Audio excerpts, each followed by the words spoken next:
Have you ever wondered what it's like to drive a 45-foot bus? Well, you're in luck. That's what we're going to do today. Back it up, Terry. What you doing? Oh, wait, that's Gus. Wait. Don't swipe away. Don't. There's chapters. Whether you want to scroll through and see the pre-trip, or whether you want to hear about fuel economy, or whether you want to just watch me drive the bus, or if you want to know what all the dash controls do. Whichever your flavor is, skip to it. All good. However, before you do, like and subscribe.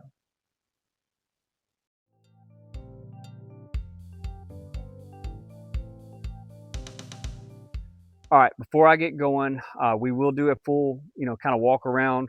If you want to know about a pre-trip, there are plenty of videos about, brake test and all the other things. That's not what we're doing today. We're just going to do just kind of what I do pre-trip.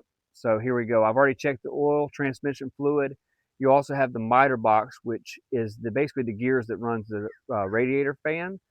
And if you have an H345, if you will look at my other video, I will link it in the description where I talk about, it's the long form video walk around where I'm talking about the air compressor. If you keep the air compressor on, auxiliary air in the front to keep the door and all this stuff like that, then these belts will be tight. But look how these belts are just sloppy loose and all that. That's because there are bellows right here that are filled with air.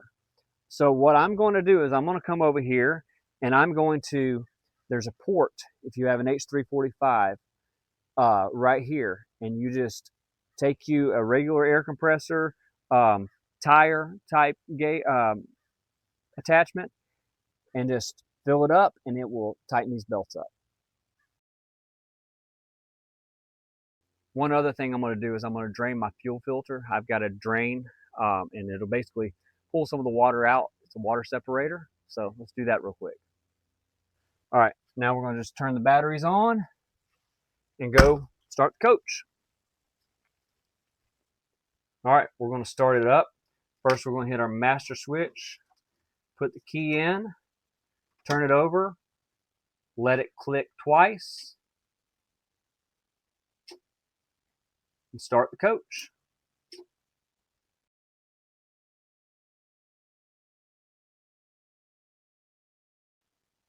One important thing is to drain the air tanks. There's a valve in the back, and then there's also one up front.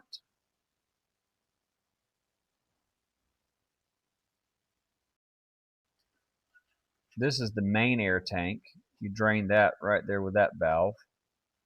Then there's also the wet tank over there, if you can see it in the back. The biggest thing with pre-tripping is just make sure that all the lights are working, everything's good to go on the coach, and you're not going to get left stranded on the side of the road. That's the biggest thing for me. It's like, hey, is there anything that's just glaringly obvious that's mechanically not sound? So if you will just stay on top of your coach, know your coach, get underneath it, get dirty. I'll show you last time I did a grease job. Pretty funny little picture there. But know your coach. Get under there. When I bought this coach, the guy said, "Oh, well, it has this sound underneath the dash," and I can't figure out what it is, and it was missing bushings. I mean, it didn't take 5 seconds to get under there and jiggle the arm thing, and it's like, oh, well, yeah, the reason why it's making that big old clanking sound is it doesn't have any bushings. Go figure. Just know your coach. Check. Just stay on top of your maintenance. That way you don't get left on the side of the road, guys. Enough about all that pre-trip stuff. Y'all are here for the driving video. Let's do it.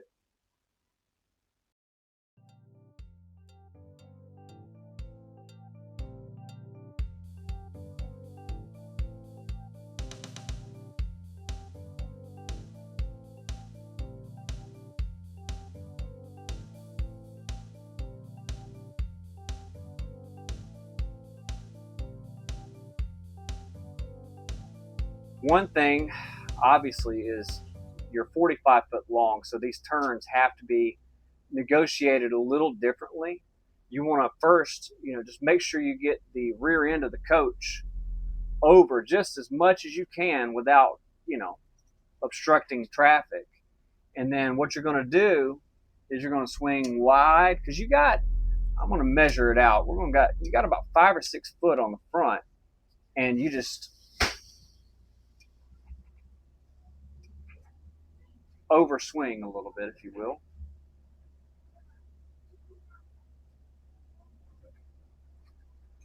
So you got to navigate wide turns. So you take that turn, and you don't fall in the ditch. And you straighten it up, and there we go.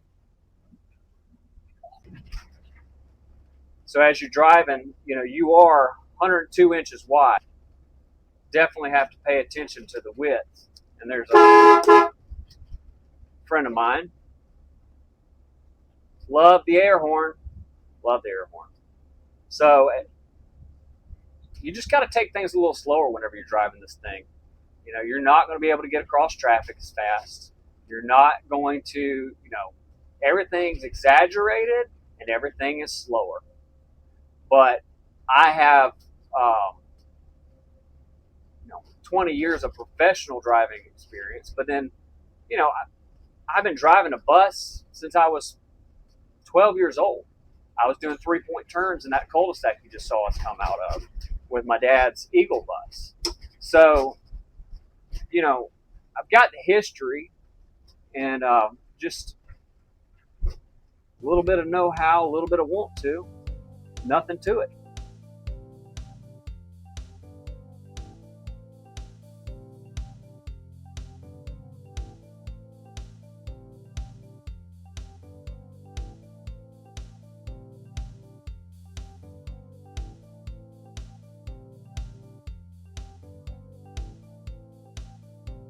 One thing that, I can go through a driver drill, but one of the biggest things is leave a space cushion.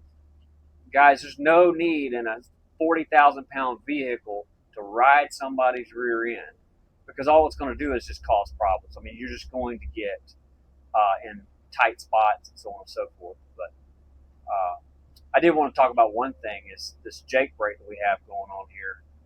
Love my Jake.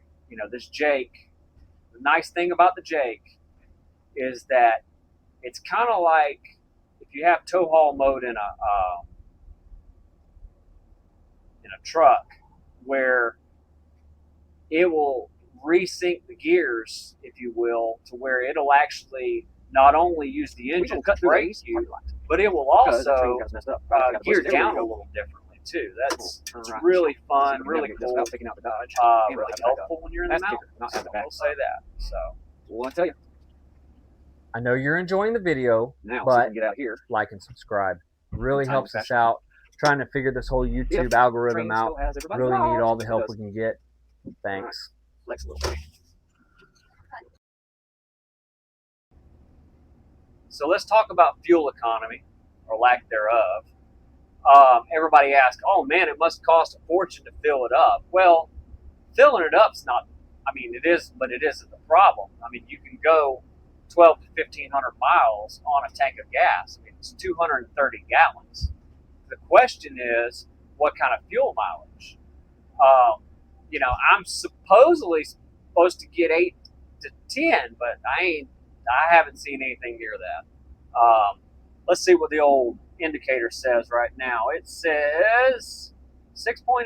Okay, so there you go. From the horse's mouth, if you believe that, 6.8. Not terrible. Not the best, but there you go. For everybody that's wondering, 6.8 is where we're at right now. Guys, look at how it's just a dream to drive. If you can navigate the turns, it's a total game changer. This Prevost, it drives like a Cadillac. Best thing is, I don't have to stop every 5 minutes for my family to go to the bathroom. They can just go to the bathroom. That's kind of the point. It definitely has made travel just so much easier. Just really so much easier. So I think we're going to go swing by a friend's house, horn at them. Actually, I got a couple friends on this road. So, yeah, hold on, Emma. Like I said, everything's slow and exaggerated. But I left the little mirror so I can see who all's doing what in the back while I'm driving. Ooh, look at that puppy. While we're on the back road, hopefully no Karens are on here, but driving down the back road. One thing I always, you just have to do a check, and it's more than driving with this thing. You check your top left is oil pressure. You got your temp gauge down there to the bottom left, and then you keep an eye on those air tanks, because guess what? You lose air, you lose brakes, and you honk at your friends with your air horn and the little horn. Didn't mean to hit their little horn, but that's all right. We'll give the camera back to Emma.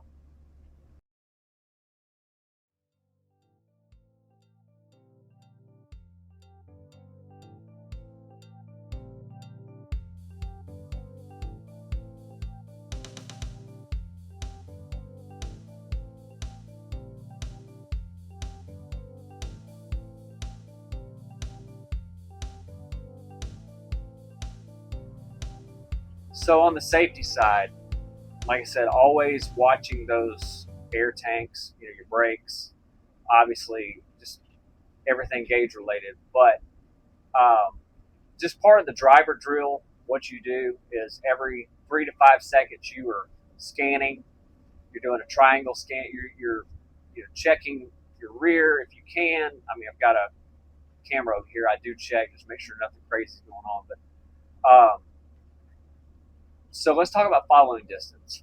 I know I mentioned it a minute ago, but part of the following distance conversation is 3 to 5 seconds.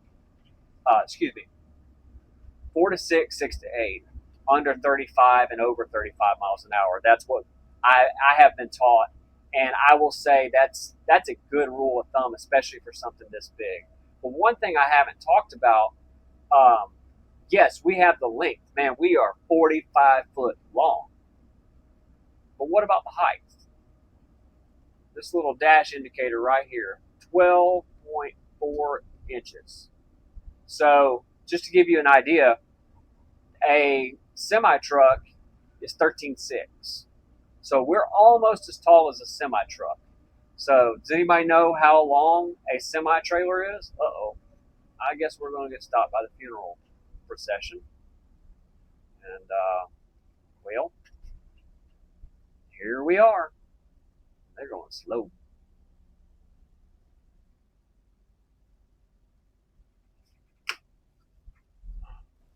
So here's the conversation.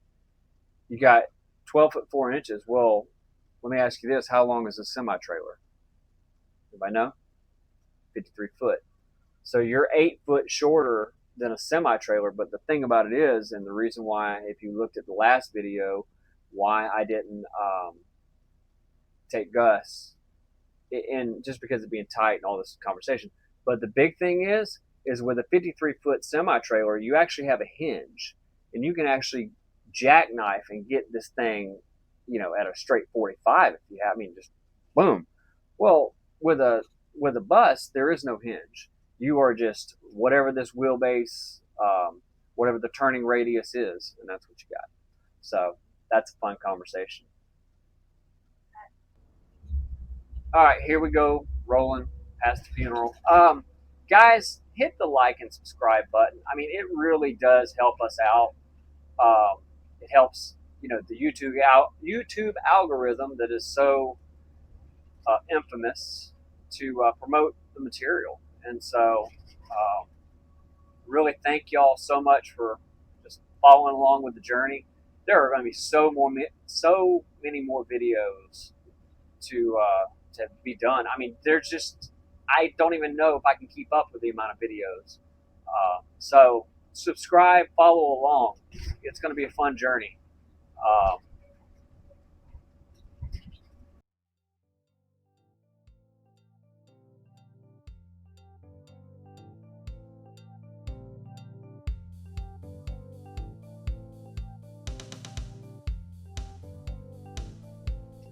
I love driving this bus.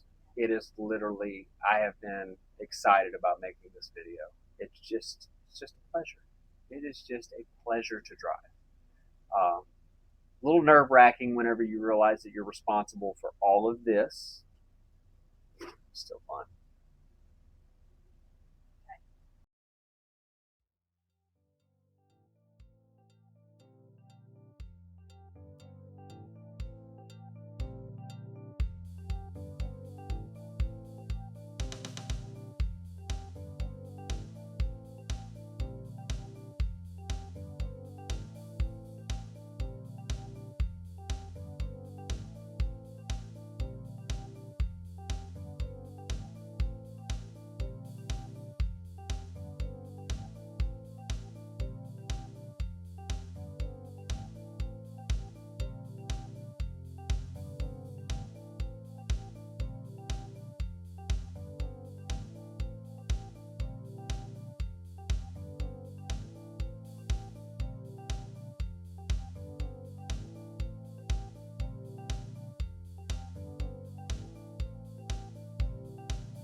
All right, guys, we're going to do a quick rundown. Third time's a charm. First time the audio didn't work. Second time, frame wasn't right. Let's try to get these gauges and all these buttons and talk about them all real quick, like, because it was a long video and this video is already long. And let's do it. Low buoy basically lets all the air out of the airbags. When we camp, we get everything level and then we put it on low buoy, and then that way the airbags don't settle or anything later on. And just the way we're working it right now. So to turn the Webasto on, you have to turn that switch on, and then that will come to life. There's your parking brake, tag axle. If you're making a sharp turn, you just flip the flip-flop valve and it will pull your tag up. This is your rear view mirrors, left and right, just like a car. That is your power window, that guy right there. That is basically a GPS switch from yesteryear, and it is not attached. I actually used the wire for that guy. Cruise control, cruise, set, resume, decel. Decel's a little, it's not smooth. I don't like it, so I don't use that very often. There's your Allison touchpad. You know, drive, reverse. Whenever you hit it, it will be show the number 6, and then you can also hit mode and change the gears manually. So let's start up here. I've got my backup camera. You got your lights, hazards, windshield wipers for up top, then your spray also. I did learn, this is real wonky. I don't even remember how to do it. Yeah, the windshield washer fluid. Let's see here. Push the whole thing. Yeah, push that lever. That's what it is. And that will give you washer fluid. I learned something on that one, because yeah, it's not that actually clears your hazards, I guess, or your turn signal. You slide that in for your washer fluid, for your main windshield wipers. Did you catch that? For us goobers that are new to this. Blinds, driver's side and passenger, works those guys. They are a lifesaver, by the way, and not having to do it manual is doubly a lifesaver. High buoy and kneeling. The high buoy is actually an option. Did not know that till I've been reading the manual and stuff. That is defrost for your rearview mirrors. That test, I believe, will test your dash, all your dash lights and stuff like that. High idle. So when you crank up the bus, you let it run for about 30 seconds a minute, let it kind of get lubed up, and then you hit high idle.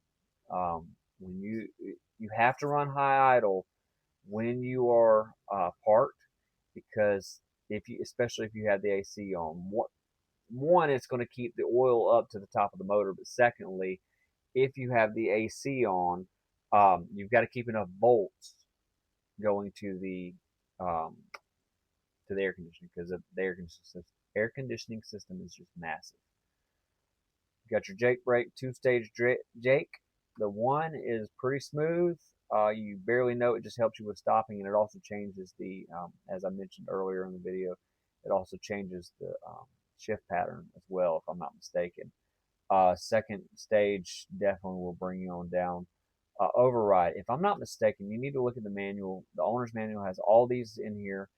That just basically overrides the system to where you can get off the side of the road. That, like I said, for the Webasto, there's your master switch. So whenever you come in to crank it up, you flip your master, crank it, and same thing in reverse. Whenever you go to shut the coach down, you turn the key off, then you kill the master. So one thing that I want to do in this video is you got your oil pressure. Back up here so it'll zoom, or so it'll focus. Oil pressure, water temp, turbo boost. Look over here. Unfortunately, I didn't get it in this video. Maybe for a future video. Whenever I go into drive, I always turn that on to oil temp, because you've got oil temp, transmission temp, and then you have an option for the 12-volt side of the alternator or charging system to see what the voltage is doing. I just leave it on oil temp. You got your tach speedometer. So there's your 24-volt alternator voltage reading. Then you got your fuel, obviously, and then you got your accessory tank. This is the part that I wish people would have done a little bit better job with.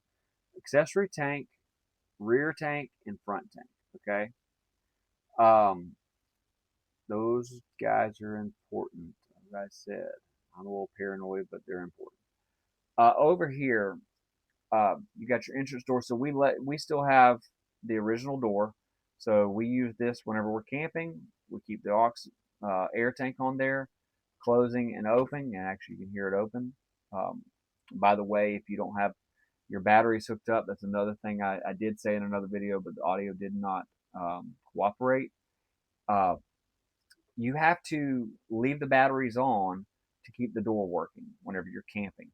So if you do it the way we're doing it right now. So luckily we have a battery charger on board, battery charger maintainer. So we actually plug that in when we get to the campground, and just let it do its thing. That right there will turn those lights on. So yeah, on that. The chime, these three, all those others, they are actually for the parcel racks, and they're, obviously non-applicable for us. You got the chime to let people know, hey, I've got something to say, or that your travel people, whenever they're talking and stuff like that. Let's see here. That is this, dash lights, just like a car. So over here, real quick, this is your entertainment switcher, but we're not using that because we robbed the power for that, for the DC to DC converter, for the inverter. So I've got to repower this and get this going. I also want to get an actual screen instead of just this two single DINs. Also, there's your passenger and your driver HVAC controls for the over the road air. So that is a little tour of the cockpit. If you've stuck around this long in the video, I am proud and I'm thankful.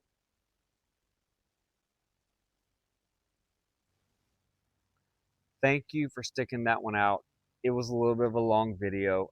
I know. I didn't realize it was going to turn into a 30-minute video, but I had so much fun doing it. Guys, I love driving my bus. It is so much fun. Also, you see the wires plugged in and air conditioners on. So I didn't even get that in the video. I mean, I got footage, but the video was already too long. And I just, more videos. So you know what that means. Subscribe. Got tons more videos. We're going to be going camping. We're going to be using Gus, trips, you name it, how-tos. Just subscribe. Just follow along. It's going to be an adventure. Love you guys. Thank you. Thank you. Thank you. Till next time.